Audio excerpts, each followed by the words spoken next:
to Gravity's Game 1 victory.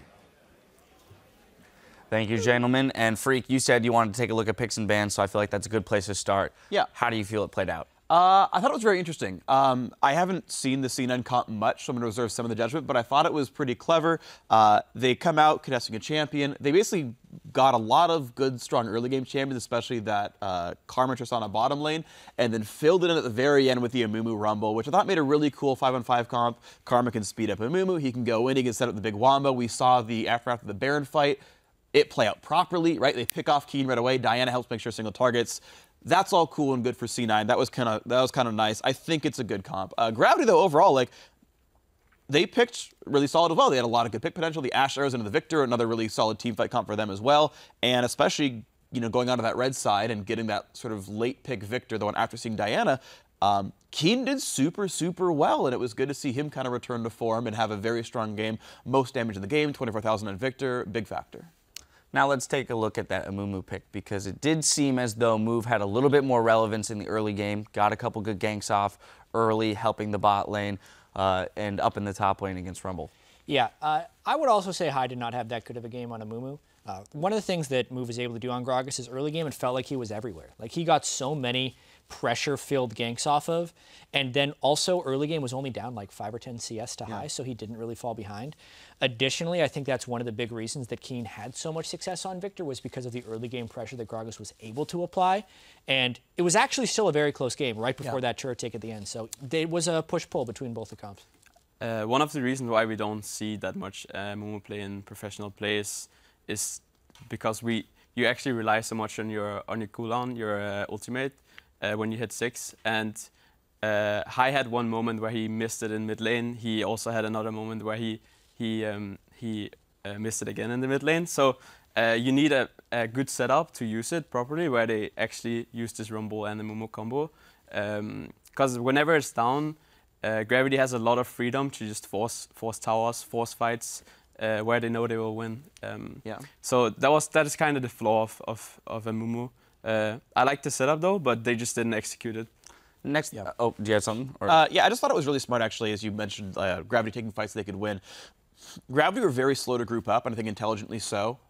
You know, they stayed in lanes for a very long time. They played for a lot of these 2-on-2, 3-on-2 fights, playing around Ashe Arrows, things like that. They would take Dragon, people were dead, but anytime we saw an open field fight, it became a lot closer of a battle. There's the mid lane fight where they grouped up 5-on-5, and Sneaky cleaned up the Baron fight again where the Amumu got a pick off, and so Gravity, choosing to usually hide from 5-on-5, I think it was very smart of them to play around the enemy composition, and that was good. One point about the Ashe is that we have seen more Ashe lately, and one of the things people countered with is taking cleanse on AD carry, taking cleanse on mid lane. And when we see C9 lock in Diana, we know most players recently take it with the TP. And on the other hand, Sneaky didn't have cleanse. So I would have liked to see cleanse on maybe Tristana. I don't think it would be possible in the mid lane, but at least on Tristana to like prevent some of the picks we saw in the last fight where Gravity won. They actually lost because Sneaky got caught by the arrow. Which is, I think, very, very concerning that they didn't pick up the cleanse. Cloud9 on your screen right now probably discussing what they're going to have to change going into Game 2. I do kind of want to return to your point, Freak, about how slow the earlier portions of the game played out. We saw the gold lead, or lack of gold lead, kind of hold even for quite some time. And it points to the statistic that we saw pop up in the middle of the game, in that Cloud9 had trended towards having gold leads at 10 and 20 minutes, whereas Gravity gold deficits. Absolutely. This time around, though, 20 minutes came, Gravity had that lead. So how does Cloud9 get back to that? More early game pressure, honestly, when they allow the Gragas onto the side of Gravity and picked the Amumu themselves. They're kind of opting into having a lower pressure style. Also the fact that they didn't have cleanse on Sneaky, as Trashy pointed out. A lot of times when we've seen Ashe, it's actually been in blind pick games in Korea where you don't know the Ashe is coming, so you don't bring cleanse. I do kind of feel like it's a little bit inexcusable not to bring cleanse against Braum Ashe, where the only way they kill you is by chain stunning. And you know where they could have used the cleanse? At the end of the game. At the end of the game.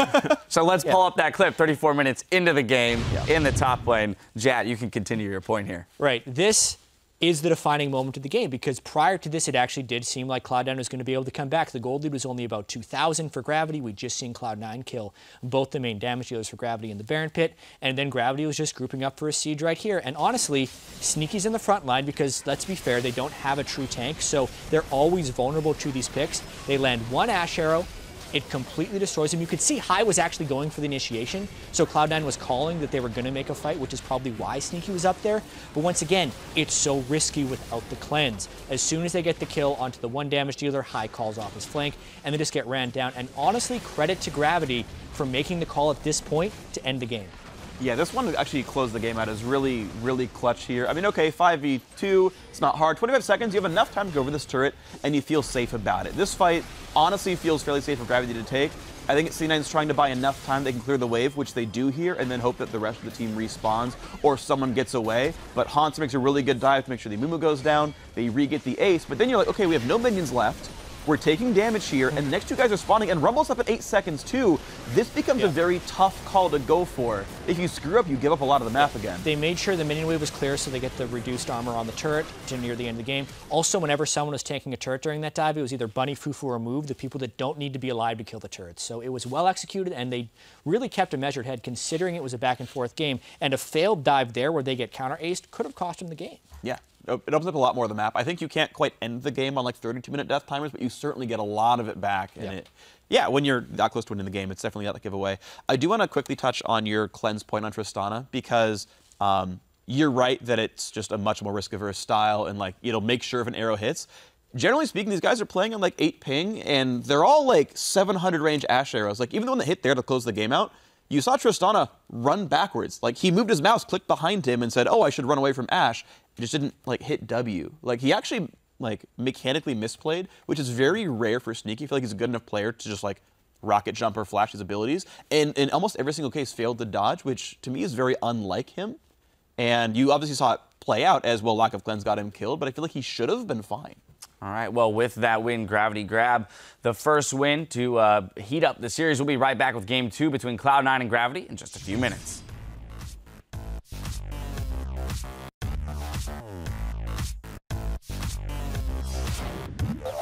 What if I did that? I brought like a lawn chair to LCS.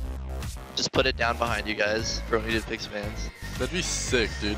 We all carry in a sofa. That'd be dope.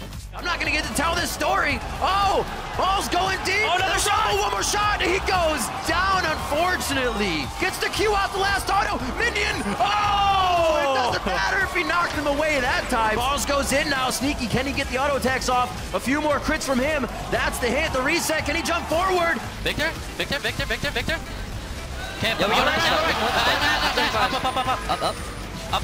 up. Going up. Nice, keep pushing up. Nice, go up. Tower first. Mumu can't fight. Mumu can't fight. Rumble. End the game. Mumu no flash. Perseverance pays off for Gravity. Not much Cloud9 could do as Gravity comes up with game 1.